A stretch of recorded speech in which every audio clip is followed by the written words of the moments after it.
রাধে রাধে। ওম নমো ভগবতে বাসুদেবায়। ওম নমো ভগবতে বাসুদেবায়। ওম নমো ভগবতে বাসুদেবায়। শ্রীমদ্ ভাগবত চতুর্থ স্কন্দ পুষণম ত্রয়োদশ অধ্যায়। ধ্রুব মহারাজের বংশধরদের বর্ণনা। শ্লোক 31। সদসম্পতয় উচুহ নরদেবেহ ভবত নাগম তাবৎপনাকস্থিতম অস্তে কম প্রাক্তনম অগম ইয়দি হেদিক তমপ্রজ। অনুবাদ।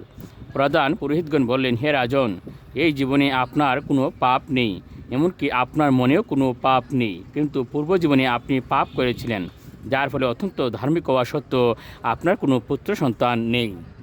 শ্লোক 32।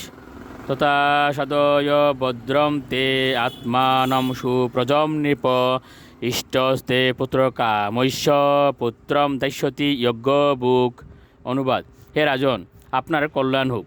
আপনি অপুত্র, কিন্তু আপনি যদি ভগবানের কাছে পুত্র লাভের জন্য প্রার্থনা করেন এবং সেই উদ্দেশ্যে যজ্ঞ করেন, তাহলে যজ্ঞেশ্বর ভগবান আপনার বাসনা পূর্ণ করবেন। শ্লোক 33। তথা সৌভাগদেয়ানি গৃহীষন্তি দিবৌকশ যজ্ঞ পুরুষ সাক্ষাৎপত্তায় হরিবৃত। অনুবাদ।